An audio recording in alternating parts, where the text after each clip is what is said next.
ఏంటండి ఉన్నట్టుండి ఈ ఉరుములేంటి, ఈ గాలేంటి, అసలు ఏం జరుగుతుందో అర్థం కావడం లేదు. ఇంతమంది కలిసి ఇంత అద్భుతంగా చేస్తున్నాం కదా, సాక్షాత్తు అమ్మవారే వచ్చి ఇలా ఈ పూజలో కూర్చున్నారేమో కదా.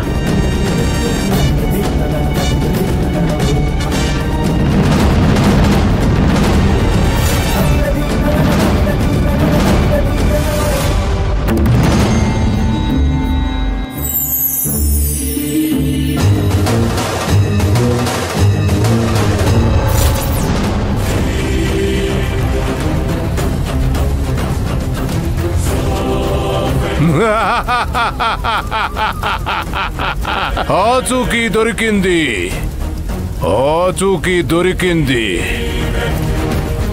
ఆది తన శక్తులను తిరిగి పొందే మార్గం సులభమయ్యింది.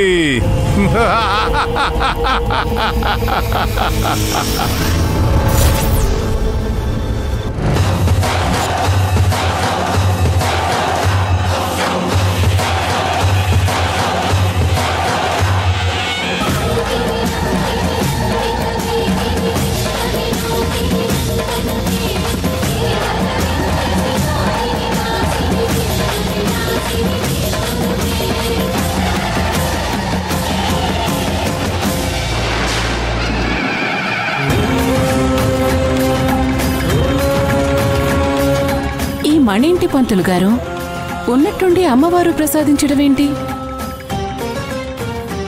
ఇది సాధారణమైన మణి కాదమ్మా.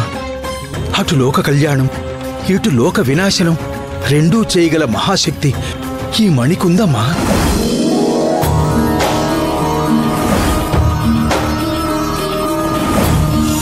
చెప్పండి గురూజీ. శుభవార్త ఆది. ఏంటది? నీ శక్తులు నీకు తిరిగి ప్రాప్తించే దారి దొరికింది.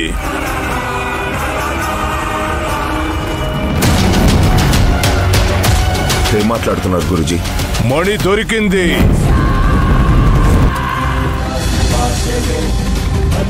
నీకు 20 యోజనాల దూరంలో దసరా వేడుకలు జరుపుతున్నారు. ఆ ఆనందంలోనే నీ ఆనందం వెలిగిపోతోంది. ఒక్క విషయం గుర్తుపెట్టుకో, ఆ మణి నీ కంటికి కనిపించదు. నీ కళ్ళు దానిని చూడలేవు. కళ్ళ ముందే ఉన్న నీ కంటిని మాయ కమ్మేస్తుంది. మరి దానికి దారేంటి గురూజీ? ఆ మణి ఎక్కడుందనేది తెలుసుకోవడం ఎలా? మూలా నక్షత్రం 3వ పాదంలో పుట్టిన బాలిక వల్లే నీకు ఆ మణి కనిపిస్తుంది. నేను ఆ అమ్మాయిని ఎలా గుర్తుపట్టగలను? సాధారణ బాలిక నిన్ను తాకినా, నువ్వు ఆ బాలికను తాకినా ఎటువంటి శక్తి ఉత్పన్నమవ్వదు. కానీ ఈ మూలా నక్షత్రంలో పుట్టిన బాలిక చెయ్యి తాకిన మరుక్షణమే ఆ శక్తిని నువ్వు తట్టుకోలేవు. నిన్ను తాకనివ్వని ఆ శక్తి నువ్వు ఆ మణిని వశం చేసుకోవడానికి దారి చూపిస్తుంది. ఆ శక్తి నీ కంటికి ఆ మణి కనిపించేలా చేస్తుంది. ప్రయత్నించు ఆది, ఫలితం లభిస్తుంది. బయలుదేరో. ఇప్పుడే బయలుదేరుతున్నాను. అక్కడున్న వాళ్ళందరి ఆనందాన్ని నాశనం చేసైనా సరే, అవసరమైతే అడ్డం వస్తే వాళ్ళని చంపైనా సరే, నా ఆనందాన్ని నేను తెచ్చుకుంటాను. సర్వశక్తివంతుడిని మళ్ళీ మీకు కనిపిస్తాను గురూజీ.